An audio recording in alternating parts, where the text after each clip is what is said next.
Ariel, you're being dramatic again. This is exactly why we didn't invite you to your sister's wedding. My mom said to me that fateful day.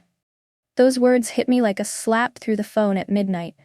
My mother's voice was calm, matter of fact, like she was explaining why she chose vanilla over chocolate cake. Let me back up 2 hours. I was lying in bed, mindlessly scrolling through Instagram like any other Tuesday night, when my world completely shattered. Photo after photo flooded my feed. My entire family at my sister Tonia's wedding. My cousins who flew in from Texas. My high school friends. Even my ex-boyfriend from college was there, for crying out loud. Everyone was dancing, laughing, celebrating what looked like the most beautiful day of Tonia's life. Everyone except me. At first, I thought it was a mistake. Maybe the photos were from the engagement party I'd missed because of work. But then I saw the date stamp, Saturday, 2 days ago.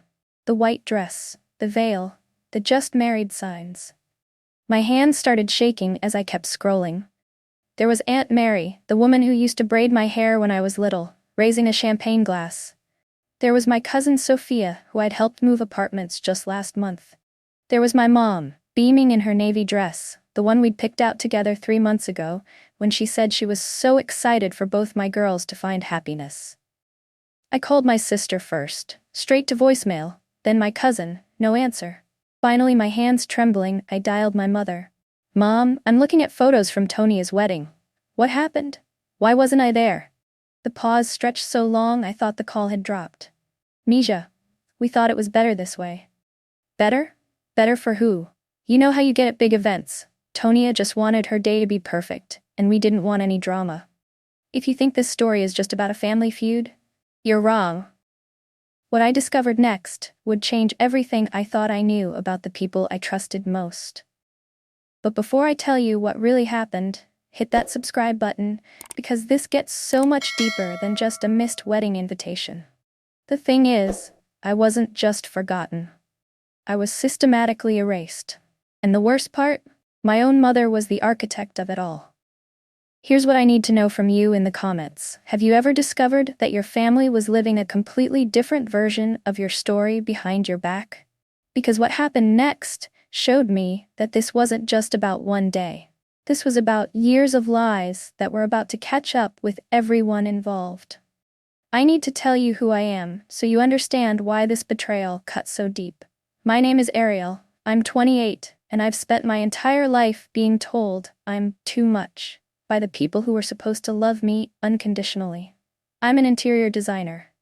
I have this small but growing company that I built from nothing, working 16-hour days, sleeping on client couches when I couldn't afford rent, pouring every ounce of my soul into creating beautiful spaces for people. My work isn't just my job. It's my identity. My proof that being different could actually be a gift. Tonia is my older sister by 2 years, and she's everything our traditional Mexican-American family wanted in a daughter. Responsible, predictable. She became a nurse, married her college boyfriend, never caused waves. I became the artist, the one who painted her bedroom walls black at 15, who started a business instead of getting a real job, who brought home a white boyfriend named Mateo and watched our relatives whisper. Mateo and I have been together for 3 years, and he's the first person who ever made me feel like I wasn't broken for feeling everything so deeply. He's patient when I cry over criticism, celebrates when I land new clients, and holds my hand when family dinners turn into lectures about settling down. But here's the thing about growing up as the creative one in a family that values appearances above everything else. You learn to shrink yourself. You learn that your emotions are inconvenient, your passion is embarrassing, your very existence is somehow always just a little too much for the room you're in. I'd always been different. Too loud at quinceañeras, too emotional at graduations, too much for family photos where everyone needed to smile the same practiced smile. But I never thought being myself was worth excluding me from the most important day in my sister's life. The next morning, I couldn't eat. I couldn't work. I just kept staring at those wedding photos, zooming in on faces, looking for any sign that anyone had asked where I was. By noon, I knew I had to face this head-on. I drove to my mom's house, my hands gripping the steering wheel, so tight, my knuckles were white. When I walked in, I found them all there waiting for me. Mom sitting at the kitchen table. Aunt Mary perched on the couch like she belonged there. And Tonia, still glowing from her honeymoon, avoiding eye contact. "We need to talk," I said. "Mija, you know how you get at events," my mom started, like she was explaining something simple to a child. "We just thought." "You thought what?" "That I'd what exactly? Steal the spotlight? Object during the ceremony? What did you think I was going to do?" Tonia finally looked at me, and her words hit harder than anything Mom had said. "You always make everything about you, Ariel. It was supposed to be my day." "When have I ever made anything about me? Name one time." The silence stretched until Aunt Mary spoke up, and that's when I realized this went so much deeper than I'd imagined. "We've been talking about this for months," she said. "It wasn't an easy decision, but we all agreed it was better this way." Months. They'd been planning my exclusion for months. But the worst part, the lies they'd been telling everyone else. Some family members were told I couldn't make it because of work. Others were told I chose not to come because Mateo and I were having problems. The stories kept changing, but the result was the same. I looked like the bad sister who couldn't be bothered to show up. And then Aunt Mary dropped the bomb that made my blood run cold. "I may have mentioned to a few people that you've been struggling lately. You know, with your little business venture. Some of our mutual contacts were asking about you, and I just thought they should know you're going through a rough patch." My business. She'd been sabotaging my business. If you're watching this and thinking your family could never do something this calculated, this cruel, make sure you subscribe, because what I discovered next about the lies they'd been spreading will make you question everything you think you know about family loyalty. Tell me in the comments, have you ever had someone you trusted use your vulnerabilities against you? Because I was about to learn that this pattern of exclusion and sabotage had been going on far longer than I ever realized. Sitting in my car after that confrontation, my hands shaking on the steering wheel, I realized this wasn't the first time. The wedding wasn't an isolated incident. It was just the most brutal example of a pattern that had been destroying me for years. My quinceañera. God, I should have seen it then. I was 15, dreaming of this ethereal artistic celebration with flowing fabrics and unconventional colors. I wanted it to feel like a fairy tale, not a carbon copy of every other quinceañera in our community. But every idea I had was shot down. Too unconventional, they said. What will people think? In the end, they planned the entire thing without me. I felt like a stranger at my own party, wearing a puffy pink dress I hated, smiling for photos that felt like lies. Then, my college graduation. I was so proud, first in my family to get a degree in design. I was graduating summa cum laude, and I couldn't wait to celebrate with everyone. The day before graduation, I called to confirm dinner plans. "Oh, we changed it to lunch," my mom said casually. "We figured you'd be too tired after the ceremony." They'd had lunch without me while I was still in my cap and gown, taking photos with friends, assuming my family was waiting for me. When I launched my design business 2 years ago, I planned this small celebration. Nothing fancy, just drinks and appetizers to thank the people who'd supported me. I sent invitations to my family 6 weeks in advance. The day of the party, I kept checking my phone, wondering why they were running late. They never showed. Not one of them. When I called the next day, heartbroken, my mom said, "Oh Mija, we thought it was more of a work thing. We didn't want to impose." Every time I brought up how hurt I was, I got the same responses. "You're being too sensitive. That's not how it happened. You always remember things differently." They made me feel crazy, like I was imagining the pain, manufacturing drama where none existed. But Mateo saw it. He'd been watching this pattern for 3 years, and I was too close to see it clearly. "Ariel," he told me that night as I sobbed in our living room, "they've been erasing you from your own family for years. This wedding thing? It's just the first time you couldn't pretend it was an accident." He was right. And apparently, other people had noticed too. After the wedding, I started getting calls from extended family members who'd been asking questions. My cousin Roberto called from Dallas. "Hey, where were you at Tonia's wedding? I kept looking for you." My great-aunt Elena messaged me on Facebook. Mia, I was so confused when you weren't there. Your mom said you couldn't make it, but then Aunt Mary said something about you choosing not to come. The stories weren't adding up, and people were starting to notice. That's when something shifted inside me. I was done fighting for scraps of inclusion from people who clearly didn't want me there. I was done begging for space at tables where I wasn't welcome. I was done shrinking myself to fit into a family that had no room for who I actually was. What if we just built our own table? I asked Mateo that night. He looked at me with this gentle smile and said, I've been waiting for you to say that for 3 years. We'd actually been talking about having our own commitment ceremony for months. Not a wedding, something more intimate, more us. We'd been planning it quietly, dreaming of saying our vows somewhere beautiful and meaningful, surrounded by people who actually celebrated our love instead of tolerating it. The timing was purely coincidental, but we'd already picked the same weekend as Tonia's wedding for our seaside ceremony. We'd booked the venue, ordered flowers, sent save the dates to our closest friends, weeks before I even knew about Tonia's wedding. When I realized the dates overlapped, my first instinct was to change everything, but then I stopped. Why should I rearrange my life, my happiness, my celebration for people who had systematically excluded me from theirs? So we kept our plans. A small ceremony on the cliffs overlooking the Pacific, 30 people who genuinely loved us. Vows we wrote ourselves under string lights as the sun set over the ocean. No family drama, no politics, no one telling me I was too much or too emotional or too anything, just love. Pure, uncomplicated, authentic love.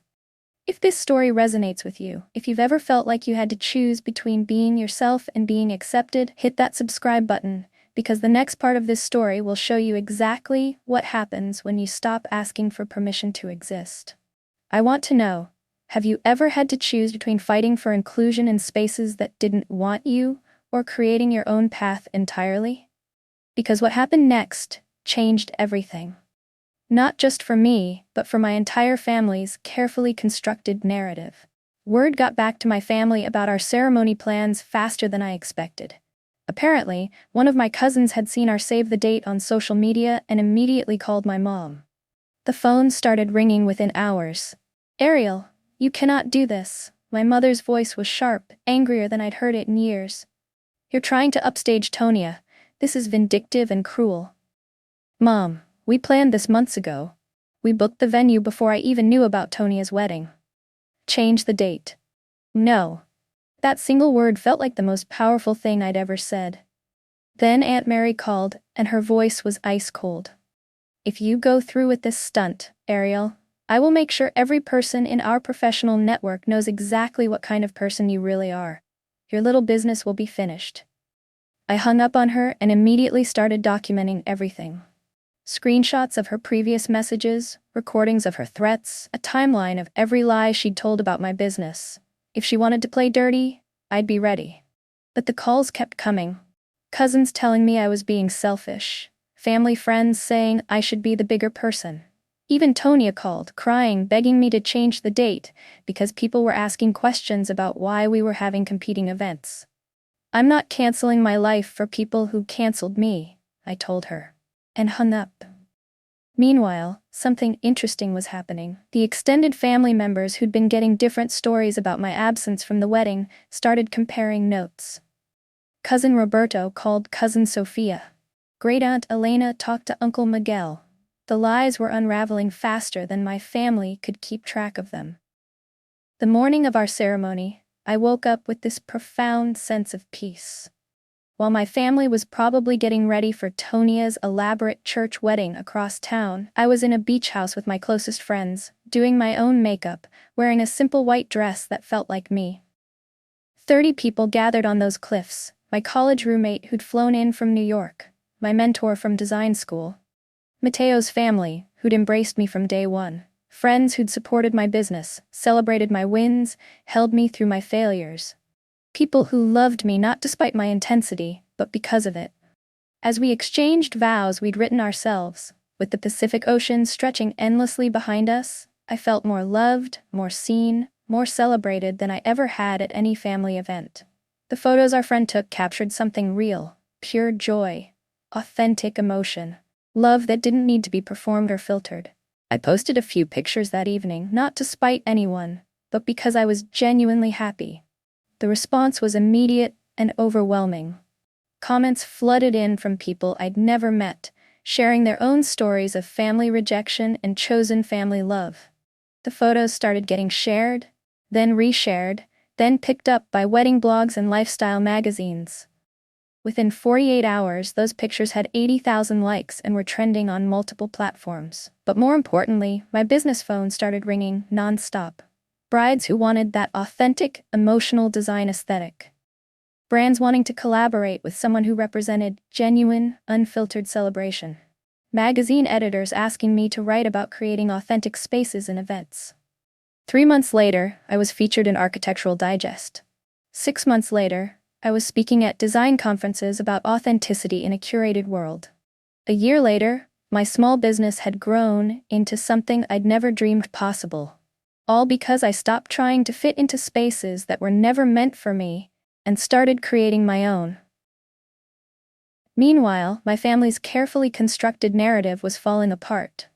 More relatives were asking direct questions about the conflicting stories. Some had seen my viral photos and were wondering why someone who was supposedly struggling and dramatic was being celebrated nationally for her authentic approach to life and business. Aunt Mary's reputation in our professional community began to suffer as people realized she'd been spreading malicious rumors. Tonia's perfect wedding became a footnote compared to the story everyone was actually talking about. The sister who built something beautiful from rejection. I didn't seek revenge. I didn't try to expose them or hurt them back. I just lived my life openly, authentically, successfully, and let the truth speak for itself. Today, I run a 6-figure design business. I'm surrounded by people who celebrate my intensity instead of asking me to dim it. I'm engaged to a man who sees my emotions as a strength, not a liability. I have a chosen family that shows up for me the way I always showed up for others. Some family members have reached out over the years, offering quiet apologies, asking to rebuild relationships on healthier terms. I'm open to that, with boundaries. Others continue to maintain that I was the problem, that I overreacted, that they did nothing wrong. That's their choice to make. The truth is, sometimes being excluded from the wrong table leads you to the right one. Sometimes the people who reject you are doing you the biggest favor of your life. Sometimes you have to stop fighting for inclusion and start building your own empire. 3 years later, when I look at photos from both celebrations, Tonia's traditional, picture-perfect wedding and my windswept, authentic ceremony, I know which one changed lives. Mine didn't just celebrate a relationship, it launched a movement of people choosing authenticity over approval. If you've made it this far in my story, you understand that this isn't just about a missed wedding invitation. It's about the courage to stop shrinking yourself for people who will never appreciate your full size. If that resonates with you, if you're ready to stop fighting for scraps and start building your own table, make sure you're subscribed because I share more stories about choosing yourself over toxic family dynamics. Tell me in the comments, what's the moment you realized you needed to stop fighting for inclusion and start creating your own path? I read every single comment, and your stories inspire me every day. Sometimes the best revenge is living so authentically, so successfully, so joyfully, that you become impossible to ignore. Not because you're demanding attention, but because you're finally, completely, unapologetically yourself.